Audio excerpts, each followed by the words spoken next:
गया। क्या हुआ?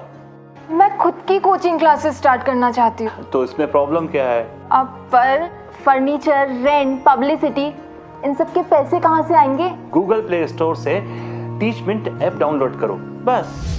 Simplistic solution for enabling tutors to interact with students in real time. Quick access to manage enrolled students.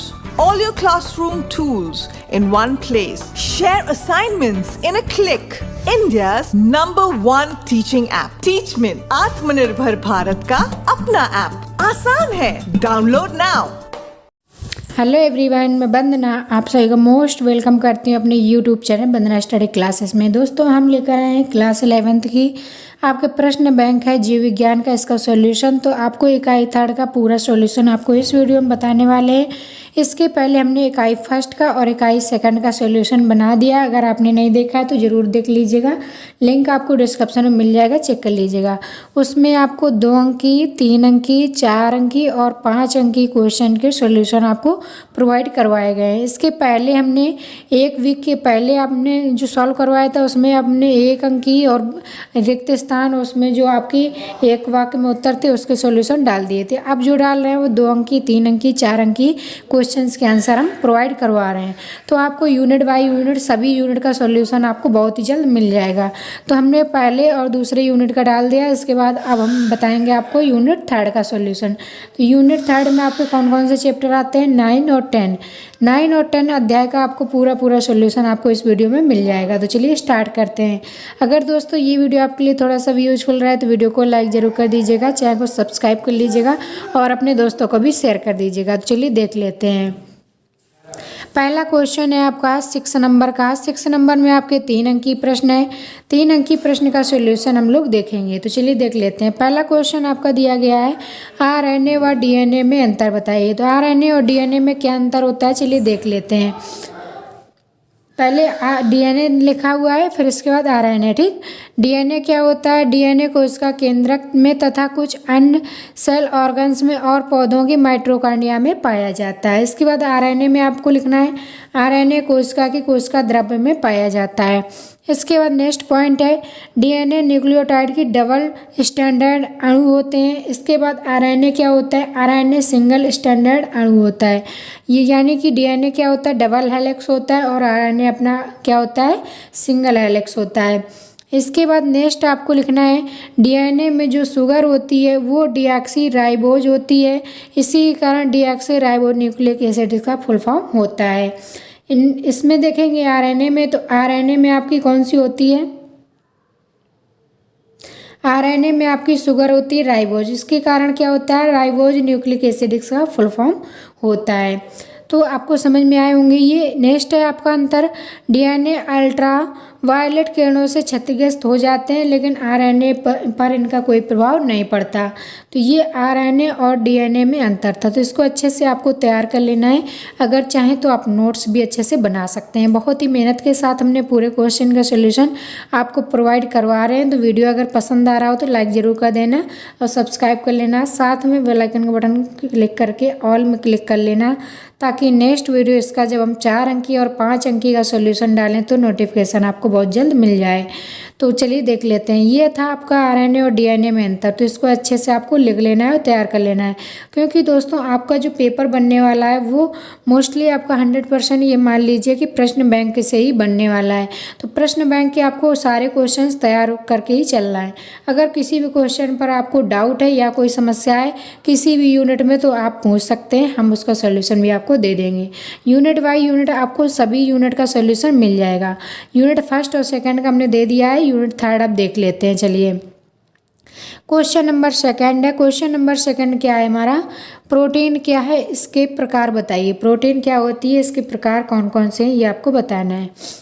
Protein क्या होती है? Protein amino अम्ल का बहुलक है जो पेप्टाइड बंधों द्वारा श्रृंखला में जुड़ी रहती है। अनेक पेप्टाइड बंध बनने के कारण प्रोटीन को पॉलीपेप्टाइड भी कहते हैं। तो ये आपको प्रोटीन की परिभाषा लिख देनी है कि प्रोटीन अमीनो अम्ल का बहुलक है जो पेप्टाइड बंधों द्वारा श्रृंखला में जुड़ी रहती है। अनेक पेप्टाइड बंध बनने के कारण ही प्रोटीन को पॉलीपेप्टाइड भी कहा जाता है। अब इसमें प्रोटीन के प्रकार कितने होते हैं, तो प्रोटीन के प्रकार होते हैं 2 प्रकार के। एमिनो अम्ल के आधार पर आपके प्रोटीन कितने प्रकार के हो जाते हैं, 2 प्रकार के, समबहुलक प्रोटीन और विषमबहुलक प्रोटीन। समबहुलक प्रोटीन क्या होती है, ये प्रोटीन एक ही प्रकार के एमिनो अम्ल से निर्मित होते हैं, ये समबहुलक प्रोटीन कहलाते हैं। इसके बाद आपका सेकंड है विषम बहुलक प्रोटीन। विषम बहुलक प्रोटीन क्या होती है, ये प्रोटीन भिन्न भिन्न एमिनो अम्ल के संयोजन से बनती हैं, इसलिए इनको विषम बहुलक प्रोटीन कहा जाता है। तो ये आपके प्रोटीन क्या होते हैं, प्रोटीन के प्रकार आपको लिख देना है। तो ये क्वेश्चन का आंसर था सेकंड वाले का, इसको भी आपको अच्छे से नोट आउट कर लेना है, नोट्स भी बनाते चलिए, सारे यूनिट का सॉल्यूशन हम आपको दे रहे हैं। चलिए नेक्स्ट क्वेश्चन देख लेते हैं। अगर आपको कहीं भी किसी भी क्वेश्चन में डाउट है तो आप पूछ सकते हैं कमेंट पर। अगर आप किसी भी प्रश्न बैंक के कोई भी क्वेश्चन का सॉल्यूशन चाहते हैं तो वो भी आप कमेंट कर सकते हैं। चलिए नेक्स्ट क्वेश्चन देख लेते हैं। 3rd नंबर का क्वेश्चन है हमारा, अर्धसूत्री विभाजन का महत्व बताइए। अर्धसूत्री विभाजन जो होता है उसका महत्व क्या होता है, ये आपको बताना है। चलिए देख लेते हैं। पहला महत्व क्या लिखेंगे आप, अर्धसूत्री विभाजन लैंगिक जनन करने वाले जीवों में गुणसूत्रों की संख्या निश्चित बनाए रखता है। क्या करता है, अर्धसूत्री विभाजन जो होता है लैंगिक जनन करने में जीवों में गुणसूत्रों की संख्या निश्चित बनाए रखता है। तो ये अर्धसूत्री विभाजन के कारण ही होता है। नेक्स्ट है, इस विभाजन में जीन विनिमय होने के कारण, इस विभाजन में क्या होता है, जीन विनिमय होने के कारण जातियों में आनुवंशिक परिवर्तन उत्पन्न होते हैं। इस विभाजन के द्वारा जीवधारियों में एक पीढ़ी से दूसरी पीढ़ी में आनुवंशिक विशेषताएं बढ़ती जाती हैं। तो ये थे आपके अर्धसूत्री विभाजन के महत्व। तो दोनों महत्व आपको लिख लेना है, ठीक। अभी ये आपको क्वेश्चन आगे मिलेगा कि ये जो अर्धसूत्री विभाजन के कारण लैंगिक जनन करने वाले जीवों गुणसूत्रों की संख्या निश्चित क्यों रहती है, तो गुणसूत्रों की संख्या निश्चित क्यों रहती है, तो अर्धसूत्री विभाजन के द्वारा ही रहती है। तो ये आपको क्वेश्चन अभी आगे मिलेगा, उसमें भी आपको ये लिखना होगा। नेक्स्ट क्वेश्चन है आपका 4th नंबर का, नाभिकीय अम्ल क्या है, ये कितने प्रकार के होते हैं। नाभिकीय अम्ल क्या होते हैं और ये कितने प्रकार के होते हैं, नेक्स्ट क्वेश्चन आपका 4th नंबर का है। इसका आंसर क्या हो जाएगा, नाभिकीय अम्ल क्या होते हैं, बहुलक मैक्रो अणु। मैक्रो अणु क्या होते हैं, विशाल युक्त जैव अणु होते हैं, बड़े बड़े, उनको आपको मैक्रो अणु ही कहते हैं, जो एकैलिक न्यूक्लियोटाइड की श्रृंखलाओं से बनता है। जैव रासायनिकी के परिप्रेक्ष्य में ये अणु आनुवंशिक सूचना पहुंचाने का काम करते हैं, साथ ही ये कोशिकाओं का ढांचा भी बनाते हैं। तो ये होते हैं नाभिकीय अम्ल, इसको आपको अच्छे से तैयार कर लेना है। इसके बाद ये कितने प्रकार के होते हैं, तो नाभिकीय अम्ल जो होते हैं आपके ये 2 प्रकार के होते हैं। कौन कौन से होते हैं, DNA और RNA। DNA क्या होता है, डिऑक्सी राइबो नाभिकीय अम्ल, और RNA क्या होता है, राइबो नाभिकीय अम्ल। ये दोनों आपके नाभिकीय अम्ल कहलाते हैं, DNA और RNA। ये लगभग सभी जीवों में पाए जाते हैं। तो ये अच्छे से आपको नोट आउट कर लेना है, ठीक। इसके बाद क्वेश्चन नंबर 5 है। क्वेश्चन नंबर 4 हो गया। 5 देखेंगे, कोशिकाओं में पीढ़ी दर पीढ़ी गुणसूत्रों की संख्या किस प्रकार निश्चित बनी रहती है। तो ये क्वेश्चन अभी हमने ऊपर आपको बताया कि कोशिकाओं में पीढ़ी दर पीढ़ी गुणसूत्रों की संख्या निश्चित क्यों बनी रहती है। तो ये आपको लिख देना है अर्धसूत्री विभाजन के द्वारा, ठीक। अर्धसूत्री विभाजन, अर्धसूत्री विभाजन के द्वारा, ठीक। इसके बाद आपको गुणसूत्रों के बारे में थोड़ा सा जानकारी लिख देना है। ये हमने बताया हुआ है कि मानव में कोशिकाओं की गुणसूत्रों की संख्या 46 होती है, जो 23 जोड़े में होती है। इसमें से 22 गुणसूत्र नर और मादा में समान होते हैं। इनमें अपने अपने जोड़े के समजात होते हैं। इन्हें सम्मिलित रूप में समजात गुणसूत्र भी कहा जाता है।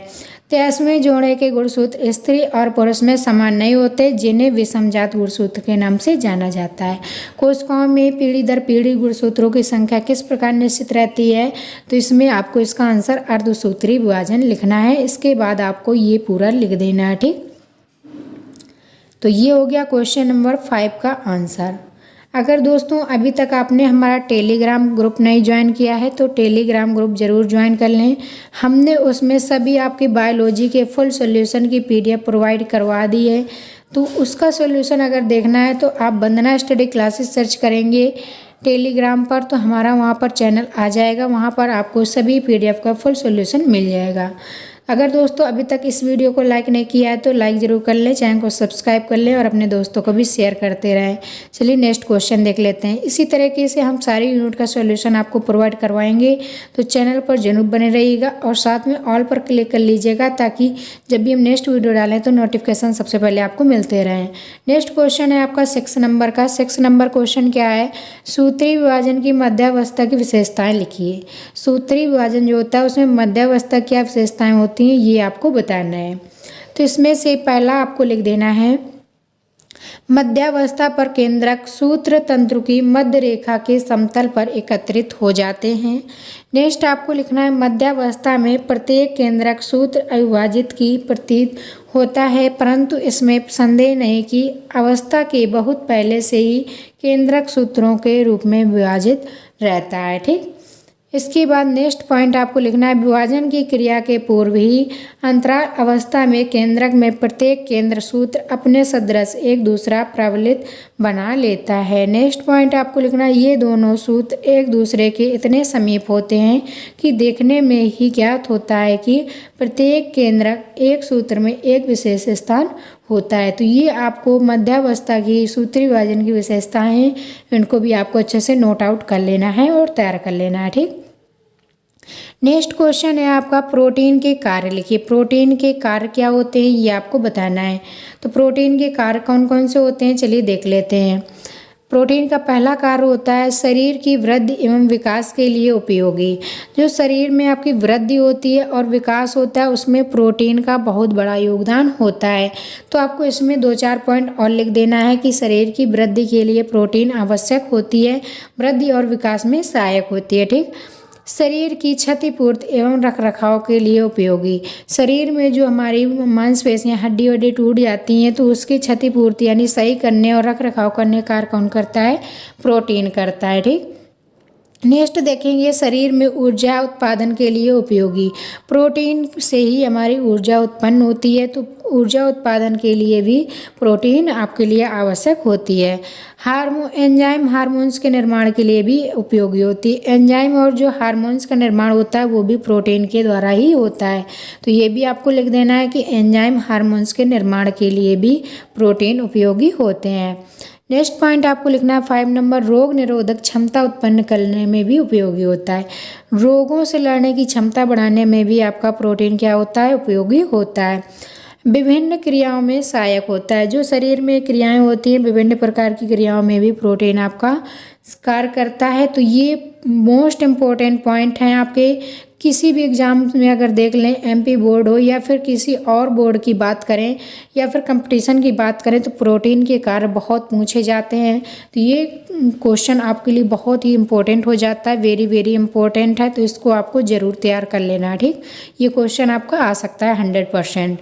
प्रोटीन के कार्य आपको जरूर रट लेना है एकदम, किसी भी कंपटीशन में भी पूछे जा सकते हैं कि प्रोटीन के कार्य क्या होते हैं, कई बार पूछे गए हैं, आ भी सकता है। ठीक, नेक्स्ट क्वेश्चन है आपका एंजाइम की विशेषताएं लिखिए। एंजाइम की विशेषताएं क्या होती हैं ये आपको लिखना है। ये भी आपका very very important, very very IMP question है एग्जाम्स के लिए और कंपटीशन के लिए। कंपटीशन में एंजाइम और प्रोटीन से बहुत क्वेश्चन पूछे जाते हैं। तो इसमें से पहला आपको बताना है कि एंजाइम क्या होते हैं, इनकी विशेषताएं क्या होती हैं। एंजाइम शरीर के बड़े बड़े अणुओं को छोटे आकार के अणुओं में तोड़ने में सहायक होता है। शरीर के बड़े बड़े अणुओं जैसे आपका ग्लूकोज हो गया, इनका क्या होता है, ये बड़े बड़े अणुओं को छोटे छोटे अणुओं में तोड़ने का कार्य क्या करते हैं, एंजाइम करते हैं। ठीक, इसके बाद आपका नेक्स्ट पॉइंट लिखना है, मेटाबॉलिज्म प्रक्रिया एंजाइम के कार्यों पर निर्भर करती है। जो आपकी उपापचय की क्रिया होती है, खाना पचाने का कार्य होता है, वो भी आपके एंजाइम के कारण ही होता है। तो मेटाबॉलिज्म प्रक्रिया में एंजाइम के कार्य पर निर्भर करती है। नेक्स्ट पॉइंट आपको लिखना है, एंजाइम शरीर में होने वाली रासायनिक प्रक्रियाओं को भी गति प्रदान करते हैं।